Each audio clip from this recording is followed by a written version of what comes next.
Hogstye.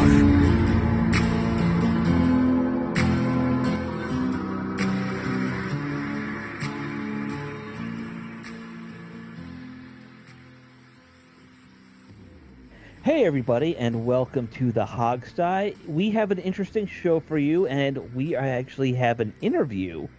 This is an unusual one because, unlike most of our interviews where we beg somebody to come on the show, this is an interview with Kim Bokamper of the Miami Dolphins, who came to us wanting to talk. So we're going to get into that, and we will be right back. Our guest today is Kim Bokamper, a former defensive end for the Miami Dolphins. He was with Miami from 1976 to 1985 and made a Pro Bowl in 1979. Redskins fans, we will remember him, of course, from the 1983 Super Bowl, where he had the unfortunate assignment to line up against the great Joe Jacoby and try and tackle John Riggins. He joins us today to talk about his new show, Out to Pasture, where he co-hosts with former Dolphins tight end Joe Rose, and they talk about football and also about aging and just growing up and staying healthy, staying in shape, things like that. You can find their podcast at outtopasture.com, or I'm sorry, outtopasturepodcast.com.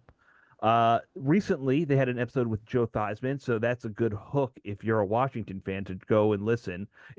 I listened to it yesterday. It was a great show. You guys obviously have a very tight relationship, you and Joe Kim. So how does that relationship kind of develop over the years? That's where I want to start because obviously you were never on the same team. You were opponents it was kind of a mini rivalry between two good teams there, Miami and Washington, for a couple years. So how did that kind of come to being?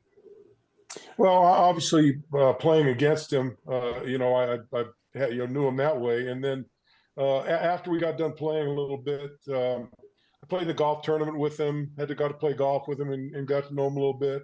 And I've had a restaurant down in South Florida for about the last 14, 15 years.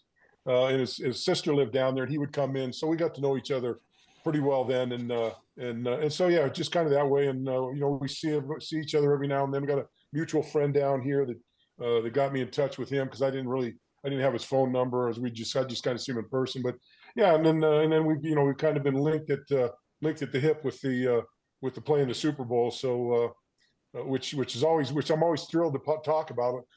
It's always nice to bring up that memory for me. Well, let's talk about that because Redskin. I used to do so.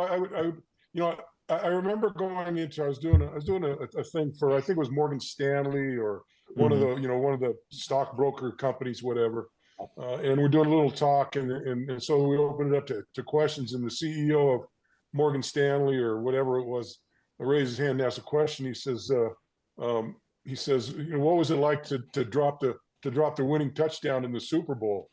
And I said, you know what? Everywhere I go, there's one asshole that brings that up, and that kind of shut him down. So I kind of use a little fodder for myself.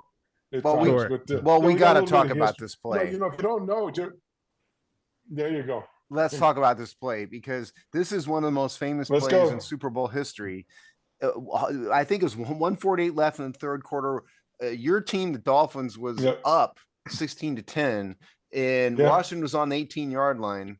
Joe Theismann gets pressure, and the ball gets tipped by you, and then somehow you almost end up with the ball in the end zone. Tell us about this play and how it happened, because it's unbelievable to me. There cannot be too many plays in NFL history that the player that tipped the ball almost caught the ball and got broken up by the quarterback who made a Super Bowl saving play. So tell us about this play. Yeah. I think someone called it the greatest incompletion in Super Bowl history, right? So what happens? I'm playing against a man mountain in Joe Jacoby, who's about 6'7" or 6'8" and 300 and whatever, and I'm about a 245-pound defenseman. But anyway, I kind of find my way around him, and Joe's there. I think the play was supposed to go to the right, and something happened. Someone got covered, so. He turned around and he threw the ball, and I just was able to get my mitt up and tip it.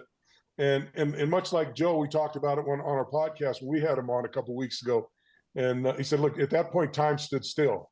You know, I'm just sitting there going, I'm just thinking to myself going, come down. But the ball just seemed like to sit up there forever. And he kind of said the same thing. And so, first of all, I didn't have very good hands. My fingers, if you can see them, are all kind of mangled up and screwed up, and I was all taped up.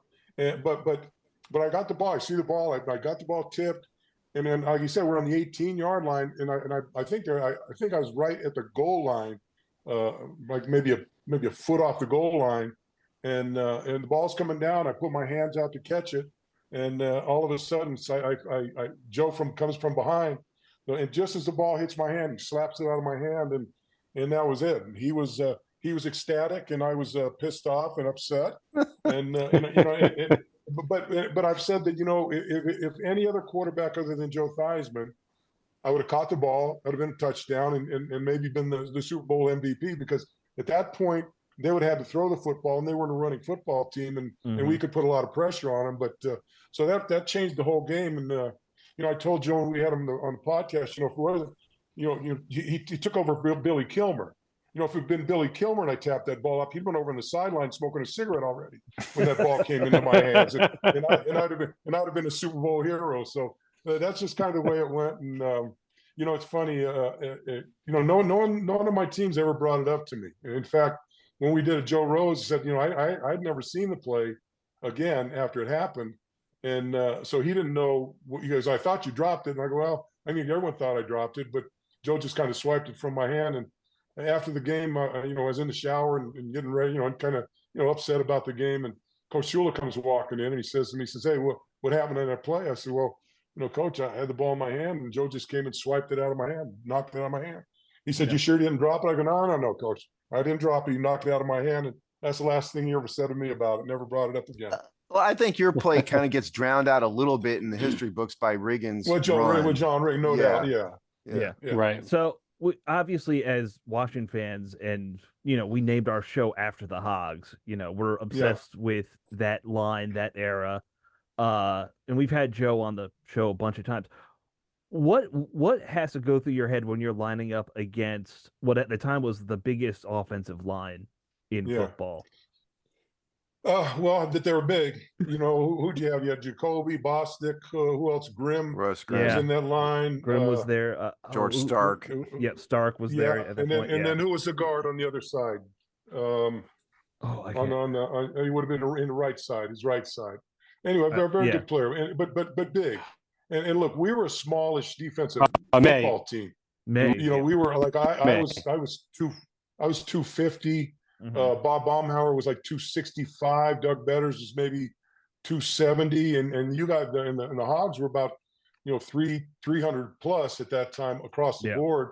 And you know, and they're running that, you know, that counter offense that they ran. Right. And so it was a tough team to defend. And so the one thing I remember is I remember, because we had played the Redskins in the preseason, and then I used to take notes of guys I played against, and I remember taking notes of Joe Jacoby, and I had a couple some successful rushes against him in the preseason. So I'm looking at my book before the game and everything, and played against him in that game. And all of a sudden, when the first snap of the ball, he comes firing out, and I go, man, this isn't a preseason game anymore. Joe's playing for real right here. I mean, he was a tough guy, came off the ball really quickly, and he was a handful. And we're playing a two-gap defense where I'm holding him up face to face. I got to take the inside gap.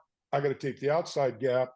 And so I just got to hold him up and wait until the running back commits. And you know, with Riggins coming through there, if you didn't get your body into that gap and threw your arm in there, he was just going to run right through your arm. And so we saw some of that. We stopped him at times, but you know, when it mattered the most, he broke off that big run, and that smelled doom for him. We had some big plays. We had Fulton Walker ran a kickoff back for a touchdown. 98 yards. Jimmy Cephalo had a 87-yard or some 80-yard pass for a touchdown.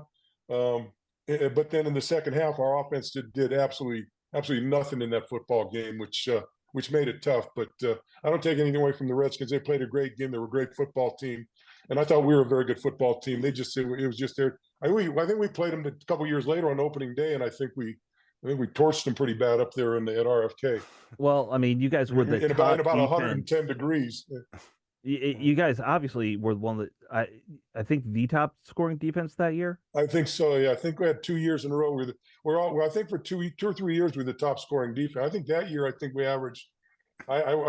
Someone told me the other day. I think that our average was like 13 points a game against. Yeah, which I think was a pretty good. At That's that time, pretty was good. number one. What I'm most curious about, Kim, is a bit kind of a bigger issue, a bigger picture issue, which is in that time there were a lot of offenses that were the future of the NFL that were being developed. Maybe not necessarily with Washington, because it was really running based, but you had Air Coryell, you had Bill Walsh. Yeah. How did that change the way you as a defender and the way your team played? And was it really to me, it seems like a monumental shift, but I was a little kid then.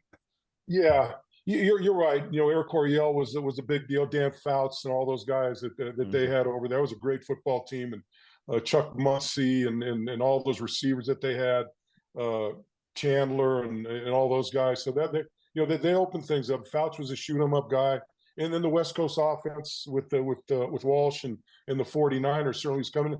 But the one thing we never did, we never changed what we did. We played our defense. Bill Arnsbarg was my defensive coordinator for 8 years, and to me, still maybe the best defensive coordinator that the game's ever seen. And so, we played a game that was more bend, don't break, and his philosophy was, look, if they've got to drive down the field on a 13-play drive, 14-play drive, 15-play drive, we're going to be there when they make the mistake, and we're gonna turn the ball over, or pick up a fumble, do whatever we did, or stop them on downs, and that's what we did. So we adapted to most offenses that they threw against us. Now we do some different things on the backside cover wise. I remember they bring a safety down on like the slot receiver and play a zone with a slot receiver and a man-to-man. But I think we're just doing what we did. To me, when I was in the league, I got in 1976, and the biggest change in the league was when the Dallas Cowboys started doing a lot of motion. Because when I first got in the league, no one was doing motion. They'd come out in their set. Maybe the two backs would flip or something, but other than that, and then all of a sudden you got the Cowboys running motion here, motion there, and doing all kinds of things. And that to me was one of the biggest dynamic changes in the offensive game. And I think San Diego, I think the 49ers and Dallas continued to make it to get it better and better as it went along. And I think that's the thing that led to opening up. And now the game's just so wide open. I'm not sure that it's better.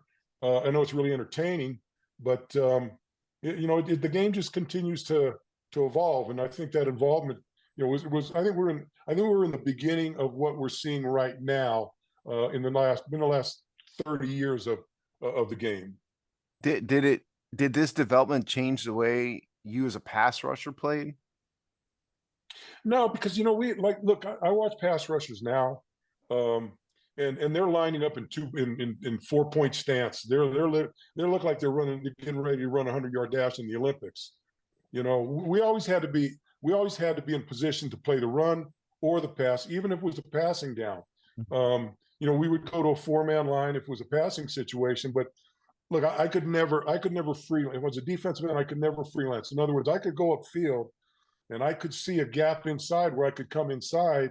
But if I did that and the quarterback broke contain, then it's my ass. And so we played a disciplined defense. And even if you could, if I would have done that and even made the play when we'd watch the game films, I'd got chewed out for it. We were just a very, very disciplined team. And now it's kind of a haphazard, these outside linebackers stand up blitzing from all over the place, coming inside, spin moves, everything they can do. And they don't care about contain. They don't really care about lane coverage and all those types of things. But back then, look, I got done in 85 as my last year. So there were a lot of teams still playing that way from a defensive standpoint. They hadn't caught up as much as, I don't even think through most of my career that we didn't even count sacks. It wasn't even a statistic. So that's how little they meant in the game. Now I watch a game and I see a guy come up and he bats a ball and everyone's jumping on him like he's a hero. When we played, if we batted the ball down, my defensive line coach said, "Hey, you just didn't get enough pass rush. The guy stymied you and you just jumped up and knocked down the ball." That's not good enough. It was a different No, that's not good enough. It was a different deal. You know, I wish I could have done that. I wish I could have spun inside. I wish I could just freelance pass rushing, because it would have been a lot. Because look, my game was a speed game. I wasn't strong. You know, I was strong enough to play, but I wasn't going to beat anyone with my strength. I was going to beat them with my foot speed and my ability to turn the corner and make some sharp moves at the line of scrimmage. So you mentioned a while back, your first year, you came in 4 years after the undefeated Dolphins. A lot of those guys are still on the team. Obviously, Shula is there. What was that like to come in with that group of people still around who, I mean, obviously they still celebrate it to this day every time the last undefeated team's beat. Wouldn't you guys celebrate it every time? Of course. Oh, heck yeah, absolutely. We don't fault them at all for it. No, but you're right. So when I came in, there was the vast majority of that team was still there. Yeah. Because they lost the Super Bowl in I think they won in 72, they won in 73, and they lost in 74. I think they lost against the Raiders not to get to the Super Bowl. So they had a good team there. So I'm only like 2 years removed from some of those guys. And so everybody was there. Greasy was still there. Larry Little was still there.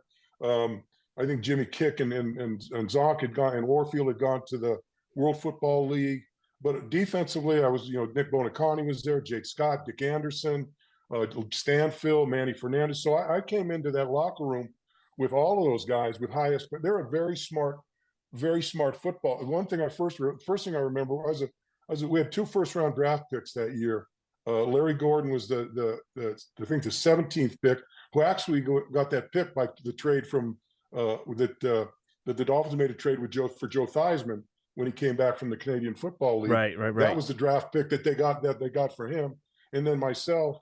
And so I'm walking in the locker room, and one of these guys says to me, he goes, I can't believe they're paying you as much money as you're playing. You haven't even played it down in this league. And I said, well, I don't know what to tell you about that. I go, well, how much do you make? I said, because I was making $36,000 a year. I asked the guy, how much money did you make last year? He said $18,000. So they weren't very happy when you walked in. I was like, they couldn't believe we were making that kind of money. But I had that going on. But the other thing was, they were smart. There was a smart from the defensive side and really in the offensive side. Greasy called his own plays, and he was a tactical guy. And that offensive line was just phenomenal with Kuchenberg and Jim Langer and Larry Little and all those guys. And so they were a really good football team. But I remember being because I was an outside linebacker. I came in as an outside linebacker. My first 4 years, I played outside linebacker. And so I'm in the meeting room with the defensive backs and the linebackers. And at the time, Bill Arnsbarger had gone. He was up in New York with the Giants, head coach with the Giants. So we had a defense coordinator named Don Dahl, and so he's installing a defense during the meeting. And all of a sudden, I hear someone say, "Hey, that bullshit's not going to work." And the coach turns around and says, "Who said that?" And Jake Scott says, "I said it." He goes, "Well, what do you mean?" We said, "Well, you understand we play the Baltimore Colts twice a year. They got Roger Carr here, Lydell Mitchell here, Raymond Chester, this, that, and what's going to happen when this guy motions here, and then the weak back comes to the other side." And the defense coordinator looks and goes, "I'm going to have to get back to you tomorrow on that one." Comes back in the next day, says, "We're not going to run that coverage." So that's what I walked into, as guys that were smart. I think the Super Bowl year when they went undefeated, I think they said there was something like 13 mental errors the whole season from that defensive unit. So that's the kind of unit, and that's how I learned the game. Discipline, don't make mistakes, don't beat yourself. All those things were drilled into us. And obviously that trickles from Shula down, right? I mean, from both sides, from the offense to the defense. We'd come into a game after beating a football team, and we'd watch films, and you'd walk out and you go, "Geez, I thought we won that game." We'd come out with our tails between our legs, because he always, no matter how well you played, he always wanted more out of you. He always demanded more out of you. And so that's just the way it was from every aspect, whether you're offensive line coach, defensive line coach, backfield. It was all the same. That was It's just the character of how he wanted to coach the team. Well, yeah, I mean, obviously, Shula is one of the greatest, I think, in NFL history, and the modern day Dolphins have a shot at being good here too. And now you are a sideline reporter for Dolphins radio broadcasts. So why don't you tell us a little bit about the Dolphins this year? And like to start, Tua Tagovailoa, I think is, to me, a bit controversial in that he was brought in to be the superstar, first round draft pick, and I don't know if he's going to be that. So why don't you tell us a little bit about the team? Yeah. He's been kind of a polarizing guy since day one. I think even on draft day, it was kind of, some guys, he was kind of half and half. Most people didn't want him. A lot of people did want him. And then he kind of struggled early in his rookie year with Brian Flores. And then Brian pulled him for Ryan Fitzpatrick. Oh, yeah. We know all about Fitzpatrick here. He played for 5 minutes in Washington before he got hurt. Yeah, I think he played for every team in the league. But anyway, he came in and started to light him up, started to get the offense churning more so than Tua. And so that a lot of the fan base said, well, Tua's not that good. We've got this guy coming in. And we just had Chad Pennington not too long ago that played really well, came in. And so he's kind of in the shadow of those guys. And then he had started having the injury issues the second year. And then last year, he kind of got that out of the way and played really well. Got Waddle, and you got Tyreek Hill on the other side. You got a plethora of running backs. Got a very fast team. You bring in Mike McDaniel. He's an offensive, kind of a savant and likes that wide open style of play. And he was able to get into that and make some plays. But I think the concern for him, and there's still haggling about the contract and whether he's going to come in. If he comes in, is he going to practice, and what's going to happen? He's going to hold out. But I think there's the concern with Tua is that, from September until October, he lights the world on fire. And then once you get to November, December, January, the bottom kind of falls out. And so, I think the question is he that guy? And is he a fair weather guy?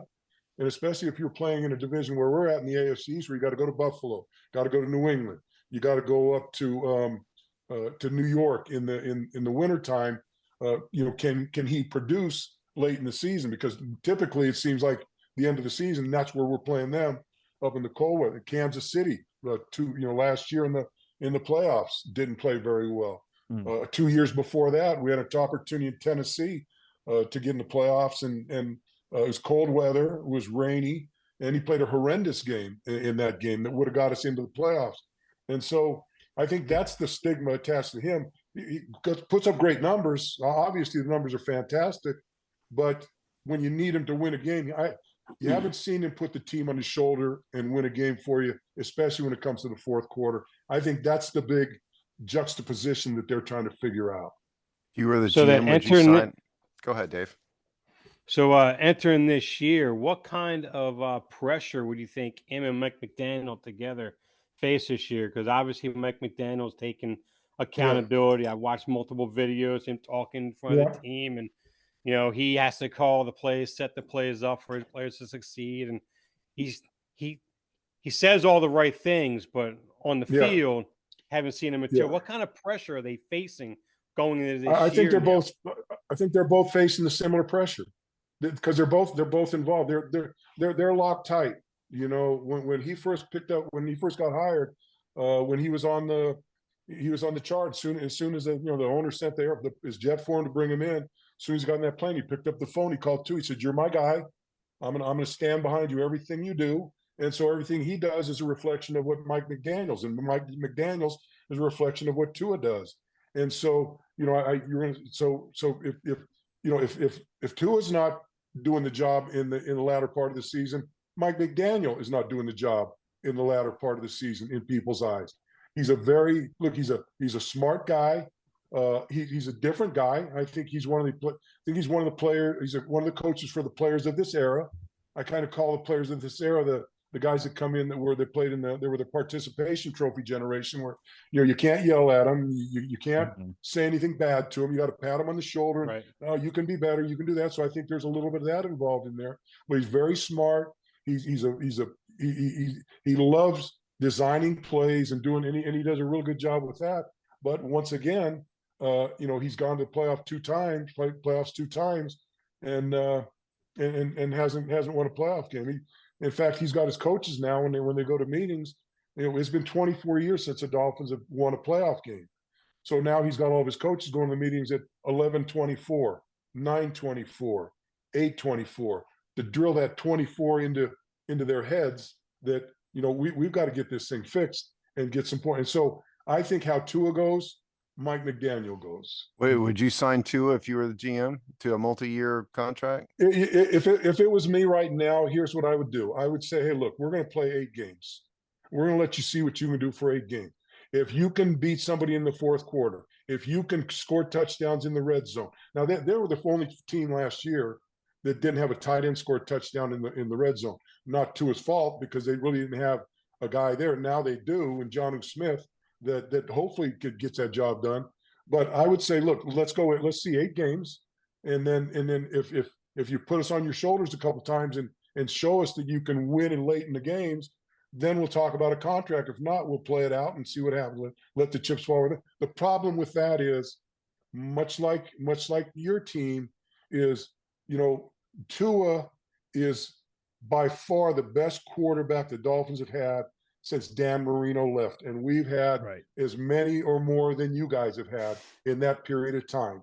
And so do you want to give up this guy that maybe, he's in the top 5 of numbers, stats usually, and he's a Pro Bowl guy, or do you want to toss him aside and then go back in that fishbowl again and see how long it takes you to fish someone else out that can win some games for you? That would be me, and that's only me speaking. If I was the general manager. Now, the Dolphins' first-round draft pick is right up your alley. Chop Robinson, defensive end, and so Dave Earl is a Penn State fan, so he's a fan. So, what do you think of the Dolphins' first-round draft pick? I can't say much because I want to wait. I want to see. I saw him at minicamp, and usually when I go to minicamp, all I look for is I don't look for what they're doing. I look for body types. How do you move? Are you stout? Are you lean? Are you this or that? And so I got to say this, coming out of minicamp, I wasn't very impressed. Let's put it that way. He seemed to struggle. He seemed to struggle with movement. There were times when they'd run bag drills and he'd trip over the bags and this and that. I don't think he's as stout as I thought he was. And I think when you look at his stats, I think he had I may be wrong here. I think he had like 4 sacks coming in his senior year. And I think on the team, and if you look at the defensive stats on him, I think he was number 21 or 22 in tackles. The production coming out of Penn State really doesn't back up the draft status of him. But look, I could be completely wrong. Maybe when he puts the pads on, he becomes a beast. But I don't know. Kim, we are kind of running out of time here. I do want to put in one more plug for your new show, Out to Pasture, at outtopasturepodcast.com. I want to close with one question, because Washington, we're coming down to do the joint practice thing. That wasn't really a thing back when you played. What do you think about this joint practice movement as it kind of replaces preseason?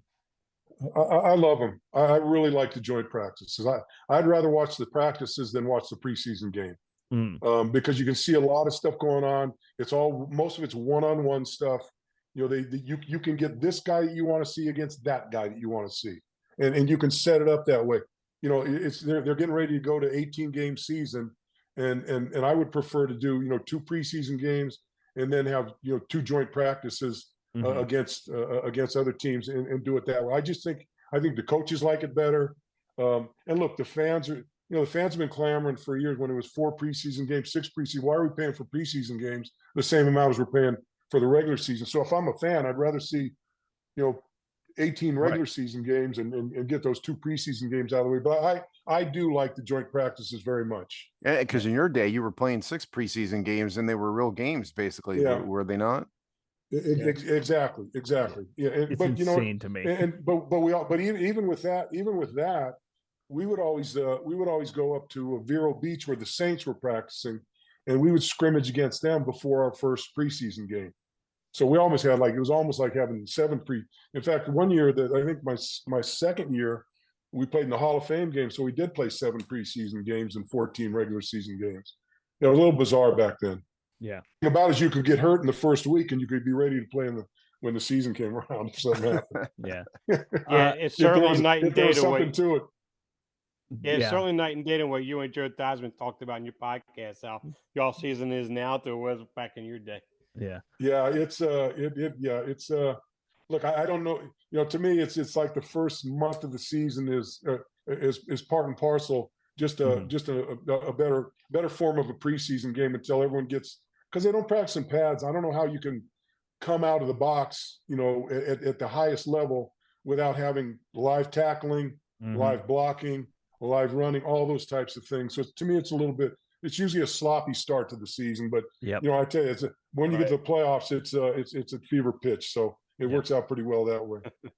Kim, I want to thank you for, giving us some time today and joining us on the show. And, we look forward to watching more episodes of your podcast coming out. Appreciate it. Thanks very much. Thanks very much. Thanks for giving me the time. Appreciate it. Yeah. Bye. We'll see you. Bye. See you. And you guys, we probably could have talked to him for another hour. Oh, he was great. Yeah. I will talk to any old school football player for as much time as you will let me talk to them. I think that was also the very first interview. First of all, it's the first interview you've done in a while, and it's my fault for getting away from him. But I don't think we've ever talked to a non-Redskins player. I don't think we have. Well, we've talked to guys like Ernest Biner, who really is more of a Brown, but he played here. Granted, but I'm talking about people who played for the team. Right. I don't think we've ever talked to somebody who just flat out never played for Washington. Sure. Well, if it wasn't for my initial technical difficulties that no one heard, obviously, one of the questions I wanted to ask him was how Don McNeil felt being stiff-armed at the end of the game by John Riggins like that basically ultimately ended the game really for them. Oh, that would have been a good one. Yeah, he had a pretty good sense of humor about it. And just to plug his show one more time, it was called Out, if you didn't get it during the interview, Out to Pasture, out-to-pasture.com. And they had a great interview with Joe Theismann, which we all listened to, which was great. So check that out. Just to be clear, there's no dashes in the website. Oh, that's what you put in the link here, Alex. Sorry. That was more for my own writing. Way to type a wrong link. Okay, out-to-pasture.com. Don't listen to me because I don't listen to Alex. Since when do you listen to me? That's the question. Never, but that's just me. And we thought that was a lesson learned a long time ago, Steve. Yeah. It was. Yeah. The natural contrarian in me comes out as it's exposed. Right. All right. So there's some team-related mini stories that have come out this week. Nothing crazy. Brandon Ayuk, he officially asked for a trade, but it looks like the 49ers are gonna not trade him. They're turning down his request. But do we really know that, though? See, this is the game. What it means to me is that this was actually worthwhile stories. Dave and I wrote is a worthwhile conversation. And just because a team says we're not trading him doesn't necessarily mean we're not trading him. That could be a bargaining tactic, okay? Sure. Yeah, that could mean, look, we're not trading him, but if you give us a big enough offer, maybe we'll trade him. Right. And it's talk about from someone who bargains for a living. That could be a tactic. They couldn't necessarily mean that. They don't necessarily mean that. It could also be he's asking for a trade as a tactic to try and get them to finally give him the deal he wants. Absolutely. Yeah, right. It could be. Yeah. I mean, these guys are all just playing games. There's nothing wrong with that, but that's what's going on. People have the question if you are the Redskins management, would you offer a trade, and what would you offer? That's the question. Well, see, it's actually good you said that, because I forget who was it. One of the media, I think it was Chris Russell, actually, said this, I think. It said probably the best course of action is don't make the deal, let the Niners come to you, because if you make the deal first or come right away, you look a little more desperate, and they could wind up getting more from you. Wherever you just sit back, wait, now 49ers are calling you, you're like, oh, we like them, we do want them, but that at first asking price, we're not coming anywhere near. Now the negotiations can start. Because the rumor is the asking price is going to be at least a first rounder. Right. If not a first rounder. I don't know if I'd be willing to give a first rounder for him and have to sign him up to a $30 million a year contract. Yeah, that's insane. It's especially a lot to give up. Especially when one of the prime leaders on your team, McLaurin's making less than that. I mean, he's definitely probably the better receiver. I get that. I understand that. But when McLaurin represents the team as a player, leader across the board, do you really want to play? You really want to pay Ayuk more than him? Yeah. No, is the answer. I don't. Right. I mean, if he was worth it, I would. I mean, look, I love Terry McLaurin, but honestly, he's not a top 10 receiver in the NFL. No, he's not. I get that. Brandon Knights probably is worth more than he is. He probably is, but I think after this whole deal with him taking a picture of apparently Jaden Daniels' film like that and leaking it out the way he did, I mean, what does that really kind of talk about his, I don't want to say character because that's always taken the wrong way. I would say maturity. Maturity, there you go. That's a better word. Yeah. It kind of looks at his maturity a little bit. It's like, do you really want to introduce that right now? So, I don't know. It's just a lot of questions they have to answer themselves before they even make that deal, and they get paid the money to answer those questions. I mean, would I throw like a second rounder at him? Probably, but it would really depend on the contract. Yeah, and you have to know that. But just in a vacuum, I think I would go for a second for him. Sure. Yeah. The next little story that we had, Dave just mentioned, but just before we started the show, there was some comments by Montez Sweat about his being traded by the Commanders. What was that, a year ago? Yeah, Montez Sweat felt like the Washington gave up on him, and his quoted comments was, "I was shocked. I was very emotional. I was angry and probably said some things I wanted to take back. I felt like somebody kind of gave up. I kind of felt like someone gave up on you, like you aren't good enough anymore." I think that's a bit. I mean, I get the initial emotion for that, and I get the, I mean, you were hoping to be part of something special with that line, that unit, but it kind of ran its course. Now I disagreed with the Montez Sweat trade. I think that was a trade that they shouldn't have made. I think you had something with him. He was far and away, I thought, much better than Chase Young ever was off the edge right there, and I thought he was a guy that you could have as a cornerstone. But you had a new regime came in. They want to start fresh. They're already paying that money with Allen and Payne. Did they want to invest on the end like that, which they probably could have? But with everything else they needed to do, the holes they had to fill, I mean, there was a lot going on with that. But they didn't actually fill the hole, though. That's the problem. No, absolutely not. I was surprised they made the trade. I mean, I get how Montez was emotional about it. I understand he probably came in first round draft pick. This is going to be my team. I would assume we should have asked him this. I mean, every NFL player probably sees him playing with this team he was drafted with for life, for a decade. And it didn't happen here. I was really surprised they traded him. Like you, I thought he was much better than Chase Young. I think the Washington could have used him. And I was surprised they traded him. I thought it was a mistake. And the trade itself kind of evidenced that he was better than Chase Young too. They got way more for him than they got for Chase Young.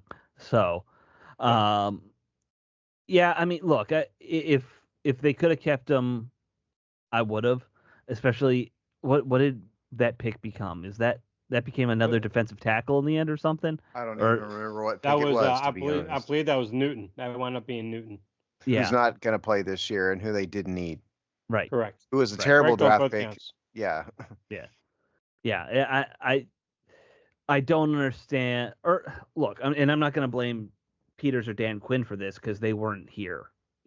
So that's it's not on them. Peters, why? Of course it is. Peters wasn't here yet. He was I thought you were talking about Newton. No. We're talking about the trading of trade. Oh, okay. Yeah. Sorry. Yeah, I should have been more clear. I don't blame them for trading Sweat because they were gone. They weren't here yet. So, I mean, look, I'm sympathetic to Montez. If you didn't want to be traded, it sucks. It really, really must suck being traded. I mean, on the other hand, cry me a river. I mean, you're still an NFL player making millions of dollars. So it's you also got a $90 million contract. That's true. Yeah, it's first world problems. Yeah. And I'm also willing to bet that Peters wouldn't have traded him anyway.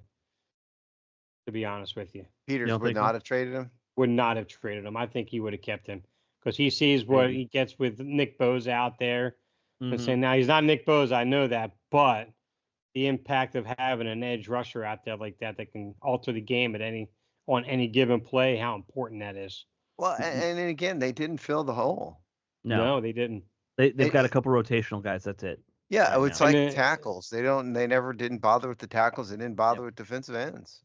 And the worst part is that they could have used that pick to move up and gotten an offensive lineman, primarily a left tackle, for this team, and they didn't even do that. Instead, they drafted Johnny Newton. Yep. Yeah. The player they didn't need, who isn't even going to play because he's injured. Yeah. Right. All right. So congratulations, you played yourself. Yep. The last little Washington-based story, some good news. Mike Sellers, who folks obviously remember was in the hospital with a heart issue. He's had a heart transplant. It sounds like everything's gone well with that. I mean, I think every Washington fan is a Mike Sellers fan. So, happy to hear that he is recovering okay from that and that the heart issue's hopefully gone with a new heart. So get well soon, Big Mike. I would like to plug, there is a GoFundMe for him. Yeah, that's right. That I'm looking at now. It's, if you search for Quality of Life for the Sellers Family, that is the name of the GoFundMe. It still appears to be operational. So look, he was an NFL player, but there isn't any insurance that covers the enormous cost of all of the cost of a heart transplant. Right. That's probably over the lifetime coverage of any medical insurance you're going to get. Probably. Especially for someone who's not a low income person. I mean, it's not going to be free. So support him if you can. With what did I just say? It was called Quality of Life. Quality of Life for the Sellers Family. It's on GoFundMe. Yeah. Yeah, and like he was a longtime player, but he never was like a highly paid player. No, he was not. I'm sure he was doing okay financially those years, but that was also a long time ago. But yeah. He has 3 kids and a wife, and glad to hear that the heart transplant went through, though. That's the big thing, because those are not gimmies. Those are a serious surgery that has some risk. All right, so that kind of covers some of those little stories that came out. I guess we got to do our position group breakdown, which is the most exciting position group. Alex's time to shine. My time to shine, baby. We're doing special teams. So, special teams this year, it's a lot of new faces. Of course, the GOAT is still there, Tress Way. We still don't know his jersey number. I gave him 99 on Madden, by the way, because I created Jaden Daniels, drafted him, and he's number 5. So I did what you wanted. Gave him 99 on my team. I never wanted him to be 99. I wanted him to. Well, no, you talked about wouldn't it be cool to have a punter out there with the number 99? So I gave him a 99. Okay, all right. Honestly, I thought for sure you said that anyway. I thought I would have said 69. If I were Tressway, I would not have given up number 5. Yeah, I wouldn't give it up to any stupid rookie. No, I would absolutely 100% would not. Well, he did get some good stuff for it, if you remember. He got like tickets to games and like a free vacation and stuff like that. But a Subway gift card, I think. No, that would have been RG3. To games. I mean, he can get tickets to games anyway. I mean, but yeah, Tressway. Somebody was saying that they thought he was starting to like show his age. He still averaged 46 yards per punt, which is his career high last season. So if you think he's like getting towards the end of the tank, I think he's got another 10, 15 years left. I mean, he's 34 years old, but punters tend to go on, Yeah, plenty of punters get to 40. And so, I mean, his average went down a tiny bit. He averaged 46 yards per punt in 23, 46.8 in 22. Right. Now, to be fair, he has declined a little bit. the high watermark for him was 2019, 49.6. Yeah. And then he was in the 48s for the next couple of years. Now he's down in the 46s. But that's, that could also be the team situational. But it's fair to say, I mean, he's down a couple yards. There's a lot of things that factor into net averages that, where are you punting from the most often is a big part of it. Like Washington's offense really was good at getting stymied in the middle of the field. So, that plays into it. Yeah. Right. Net is not the best indicator. I've always said the best indicator is touchbacks and things like that. Those are the numbers you should try and find. And you can find them now if you care about that kind of thing. All right, so let's talk about – I'm going to jump to long snapper because I think Tyler Ott, the new long snapper, actually is a good long snapper and deserves to be on the team.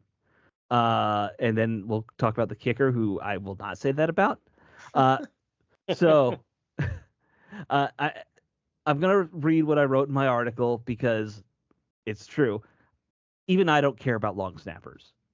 I don't. There's no way to analyze long snapper from a layman's perspective, except for that one guy who's like the long snapping coach that Steve talked to. Rubio is his name. Yeah. Here's what I know. Tyler Ott, he made a Pro Bowl at one point as a long snapper, so he probably doesn't suck. He went to Harvard, so he's probably smart, and he wears number 69 actually, so he's probably got a good sense of humor. That's all I know. You're just obsessed with it. You guys are obsessed with the number 69. It's a joke. I get it. All right. So I was talking about the kicker, Ramaz Ahmed. The GOAT. Wow. I'm a massive Ramiz Ahmed fan. Yeah. You got his jersey? Oh, I don't.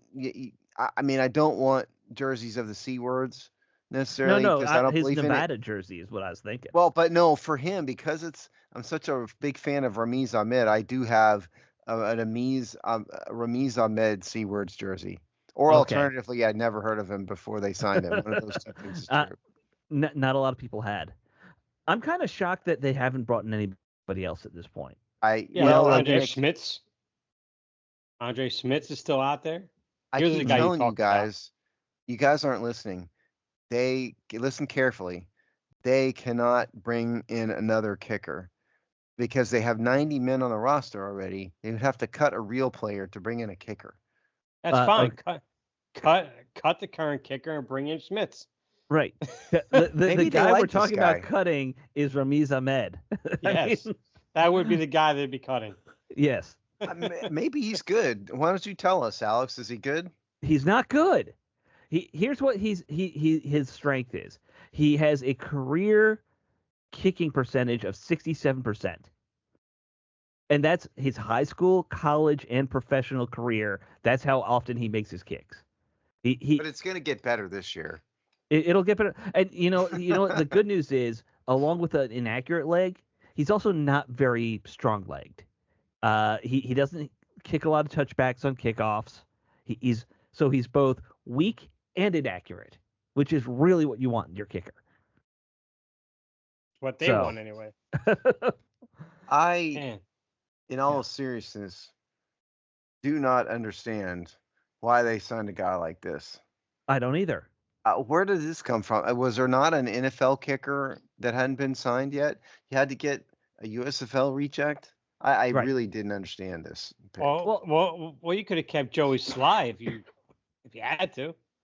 Well, they couldn't keep him. No, as in you keep Sly and not sign this guy.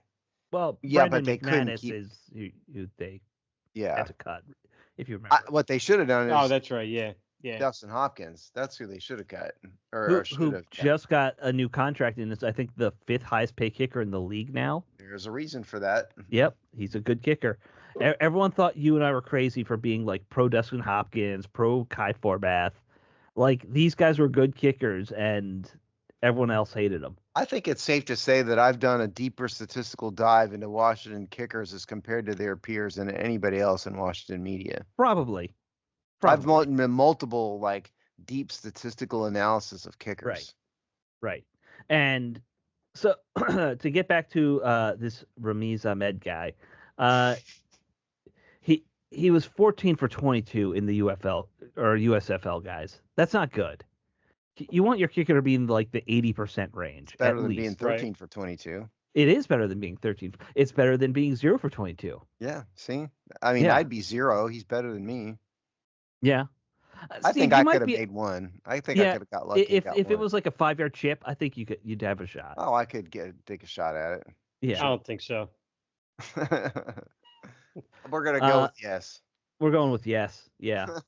Yeah. So Washington, I don't know what you're doing.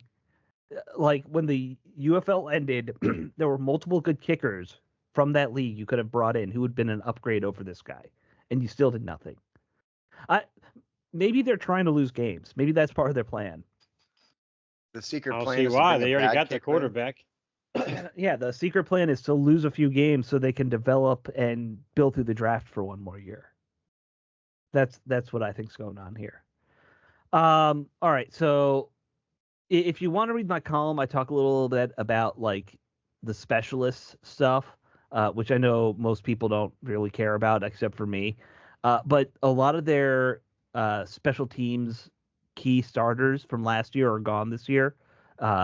So that there's going to be a lot of turnover in terms of the things I like gunners and edges and stuff like that. I don't think the fans truly understand the new one. Whoever our new listeners are do not understand what an incredible special teams nerd Alex Cease is. Yes. Yeah. He really is. If you're a new listener, this is not an act. No, it's not. Because I keep the George Allen's Guide to Special Teams book on my desk. I'm looking at it every time I do the show. With a forward by Dick Vermeil. And, just putting that out there. I really wish I had gotten Bruce Allen to sign that. That's one of my few regrets from when we actually had access. Well, you couldn't have. You would have gotten us thrown at if you had asked him to sign. Yeah, so. I know. That's why it didn't happen. I think a discussion that people would care about is the returner. Yeah. So let's get to that. Let's talk about returners. Now, last year's returner was Jameson Crowder. He's back. I assume he's going to get a good crack at this. He mostly did punts last year. With the new kick return rules, because remember, they've changed the kick return now so that it's the XFL rules that they were using a few years ago. So you're no longer lining up by the kickoff. You're having most of your guys are lining up at the 30 and 35-yard line, closer to where the returner will be. Teams will have 2 returners out there now on kick returns. So I think it probably makes sense for Crowder to just be one of those guys and maybe be your punt returner too. The wild card's going to be what do they do with that second player? And we do know that Emmanuel Forbes was a guy who was working out as a returner for a while with this team. I doesn't really say much for his chances at starting corner, does it? It doesn't. I was looking through the entire back end of the roster to see does anyone have kick or punt return experience. They really don't have a lot. No, they don't. A lot of these guys they brought in. There's a few of them There's a few of them who have done it. Yeah, like they've done 10 in college, and that's there's not really anybody who was like a dedicated punt returner. No, they don't have. Well, we still have Casimir Allen on this roster still, right? Yes, he's a guy that I think you can. Well, he would be one of the candidates. Shot, yeah, he would be. He would be a good candidate too. Especially with this new format, I think he has a pretty good chance. Yeah. The tricky part with him is, he's also a receiver, so that means you're probably keeping 7 receivers or something like that, and that plays into your roster building. I mean, honestly, I don't know why the NFL even bothers with kickoffs anymore. What is the point? Well, this new format's going to make it pretty interesting. Will it though? Yeah. Okay, we'll see. It'll be a lot better in the last few years. Yeah. Touchbacks go to the 35, so you don't want a touchback anymore. So they're encouraging you actually seeing a return this time. Not to mention, from what I've seen and this is, people playing it in Madden and how they did it in the XFL, you'll see a lot of end arounds now. Like people do a lot more gadget stuff with the new rules to try and get a big return. So it could jazz it up. Okay, I mean, I'll hold out hope, I guess. What about punt returner? Who would be I Washington's would just punt stick with Crowder. Crowder was solid, man. He was he was at okay. 7.9 yards was his average. That's you want to be as close to 10 as possible. Only a few guys a year get over 10 yards per return. If you're getting 7.9, that's pretty darn good. Honestly, though, he wasn't exactly like a plus level returner. He was Oh, average no. at best. No, the 7.9 puts you probably in like Average. 15 range. Yeah. A little better than average, but not terrible. I mean, if I were Washington, I'd give some of these other receivers or running backs or somebody a shot at it just to see what happens. I'm sure they will. I'm sure. I mean, look, when you're at training camp, 15 guys are usually trying out at punt and kick and returns. You know, like. Well, they know they need a spot. Right. Exactly. So I fully expect it to be some wild card player coming in. Maybe a Danny Johnson, because didn't he do it for a while? For 5 minutes, yeah. Yeah. Maybe they go back to that. Although, from what if I'm remembering correctly, all he ever did was call for a fair catch every time. That's what I'm tired of seeing. Yeah. I want to see a little action, guys. Alex is all about seeing the action. Yeah, especially from return. Don't return say it. Okay. I'm not. All right.